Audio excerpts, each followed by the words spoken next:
As a leader, it's really important to be able to celebrate the wins. You know, they say that you want to get your ratios right with the people that you work with. 6 to 1. 6 good things to 1 bad thing. People don't want to hear from you every time you have something bad to hit them over the head with. Every time you come up there, what now? What did I do now? Catch people doing good things. Build in the discipline to catch people doing things that you want to perpetuate more of in your culture, or at your job, for performance, or for a client. And then when you have to hit them with something, you know, it's not the only time they've ever heard from you. They're more open to it. They trust you. You know, they value hearing what you have to say because they've heard from you before and it's not always so negative. So build that discipline to get your ratios right. And getting your ratios right helps be able to build some of the trust that your team's going to need to find some of that chemistry, to find some of that flow. And it also creates traditions. It helps you honor the past, celebrating the wins. Make a big deal out of it. You know, being able to have some fun with your team. We had something that we did every March. We called it March Madness, and it was the only month of the year that we were allowed to compete with each other internally. And we used to make brackets, and we put people up against each other. We'd do it for sales, we'd do it for numbers, we'd do it for all types of different performance, and we'd give away cash and just have some fun. And it just went side by side with March Madness. It became a tradition for us. We did it for 2 decades. And we had something we did for our community service work, something called Penny Wars. And every team had a big jug, and they put pennies in. How much money can you raise by pennies?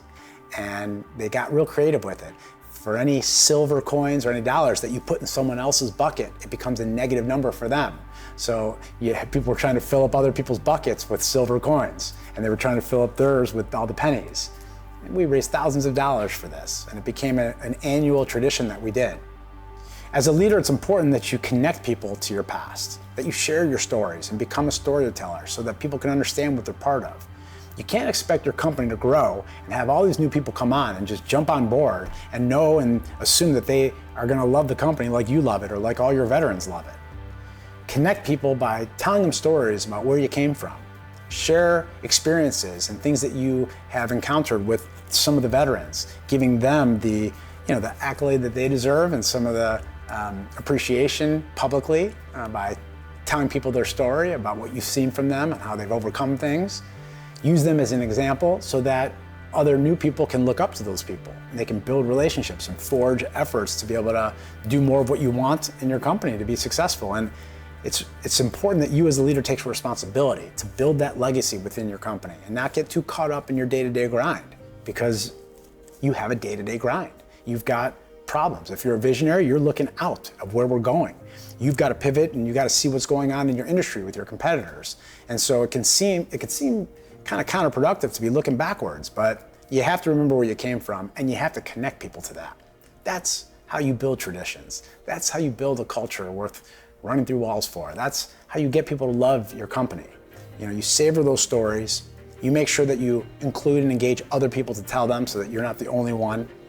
And you make sure that you find creative ways to celebrate the wins. You know, we used to high-five people in our office by doing call-outs at the end of our month end, where we would highlight people for exhibiting the core values that our company had stamped on the walls.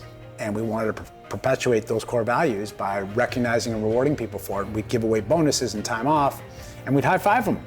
We'd come up, we'd give them a plaque. We did all kinds of cool things. And we found ways to get people excited about being recognized, because they say that if you don't recognize people within a 7-day period, they feel like they have not been recognized, which I saw that on a Gallup poll study, and I just can't believe that people feel like they have to be praised every 7 days. But that's the reality we live in. And that's what you have right now going on in your company. And so whether you have hundreds and thousands of employees or you have a small group of 10, it does not matter. Either you or your managers, your leaders, are either praising people and acknowledging legitimate, authentic, specific examples of things that they can highlight that are good, or they're not. And if they're not, people feel undervalued. And if they feel undervalued, guess what? They're quietly quitting, and they're gonna find a place that will value them. That's the world, that's the business climate that we live in right now. People have less patience today than they've ever had. They have a sense of entitlement like they've never had before, and people have high expectations, just like you have expectations of the people that work for you. So it's important to make sure that you highlight people and praise them for doing good things, more of what you want, celebrating the wins along the way, honoring your past by creating traditions and telling stories about how you got there, and never stop doing that.